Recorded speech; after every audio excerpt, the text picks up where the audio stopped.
All right. I hope I have some sound now. Yeah, I have a little bit. Okay. Sorry, I was using the sound with a different configuration, and so I have to put it back to where it was.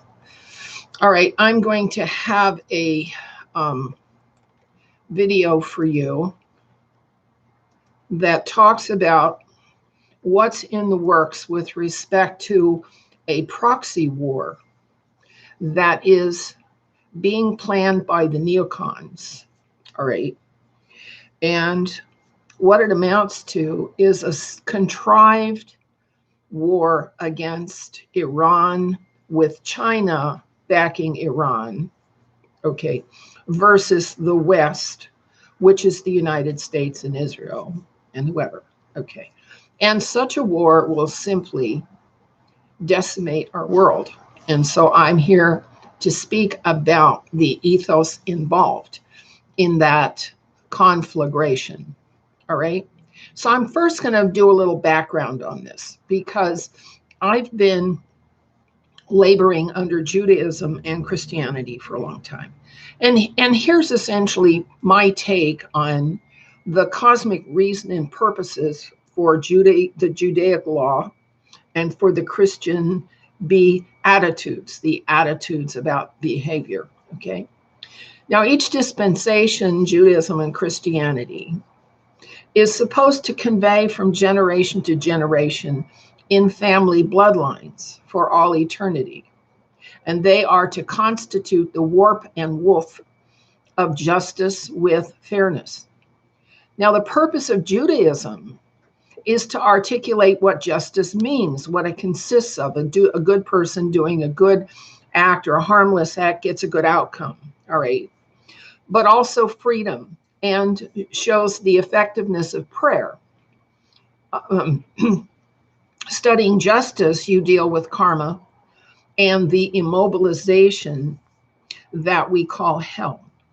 Now, the purpose of Christianity is different. It is to articulate fairness by dealing with commerce and industrialization, pollution, and corruption. The task is to suffer for the sins of previous generations until, with the truth having been told about who's behaving how and who's sacrificing what, our societies become clean and peaceable. For the Jew, what is involved in his suffering is realizing that exploiting people for their money brings karma and dissociation and alienation. For the Christian, what is involved in his suffering is that prosperity and obtaining stuff are not fair to the rest of the people who live on the world, right?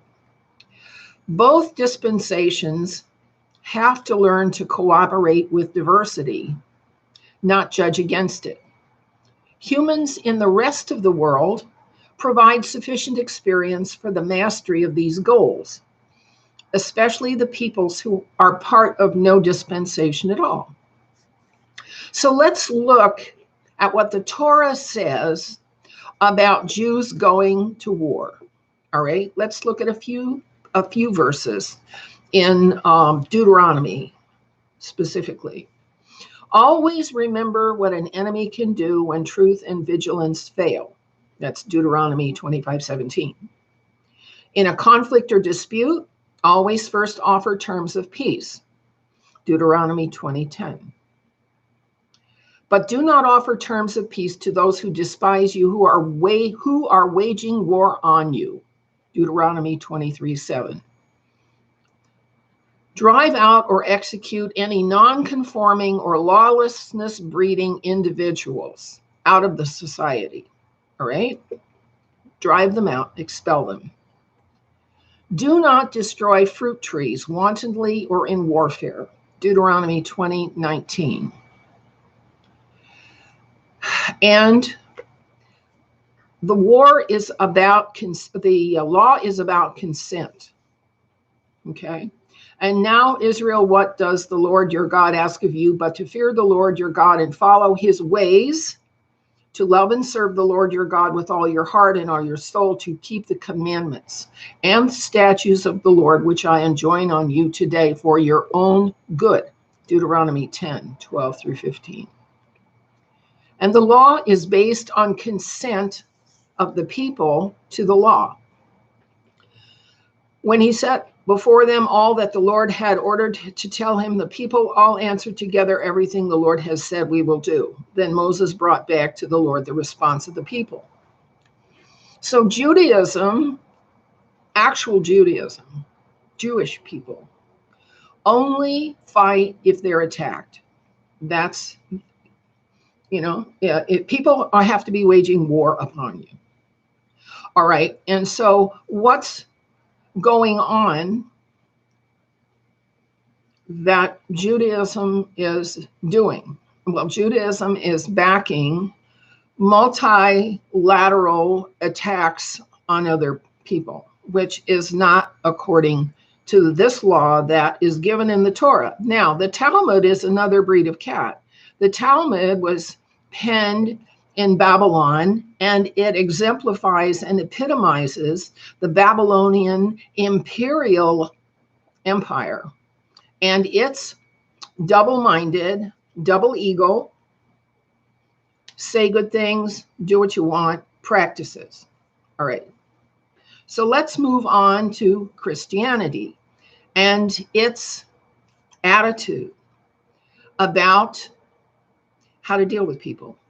Matthew 5:44, but I say to you, love your enemies, bless them that curse you, do good to them that hate you, and pray for them which despitefully use you and persecute you. Matthew 5, okay, we've got that one. Romans 12:20. Therefore, if thine enemy hunger, feed him. If he thirst, give him drink, for in so doing you shall heap coals of fire on his head. Luke 6:27. But I say unto you which hear, love your enemies, do good to them which hate you. Leviticus 19:18. Thou shalt not avenge nor bear any grudge against the children of thy people, but thou shalt love thy neighbor as thyself. Romans 12:14. Bless them which persecute you, bless and curse not. Luke 23:34. Then said Jesus, Father, forgive them, for they know not what they do. And they parted his raiment and cast lots. 1 John 4:7. Beloved, let us love one another, for love is of God, and everyone that loveth is born of God and knoweth God. So Christians, under our ethos, are called to love our enemies. All right, so how are we treating other countries?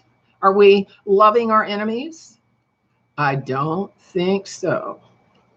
And so our governance, at least since the Spanish-American War, and no less when America got drawn into World War I, which wasn't their fight, when America set up Japan to start World War II, okay, the Gulf of Tonkin non-event that started the Vietnam War. All right, you see, the State Department of the United States is not operating by the Judeo-Christian ethos that is written up and propounded and expected in the founding documents of the United States. So what can be done for and about our enemies who are now flooding our borders? Why are they flooding our borders? Because of the proxy wars that were set up by agencies of the government in the imperialist fashion of human trafficking, drug running, gun running, okay? Our policies are cynical. Imperial policies have enraged whole populations in the third world. And now we wonder why those populations are flooding our borders to take us over. I think we're getting a picture in a framework of karma that the church hasn't quite figured out yet. The church was supposed to hold the people to their moral ethos.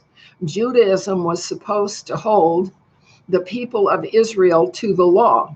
But in Israel today, only 40% of Israelis even claim to be Jewish. In the United States, I'm not certain what percentage of Americans consider themselves to be Christian, but I have not run into a denomination or sect or group or cult or commune that is focused on how do we provide sanctity and safety and security for our people in a violent world.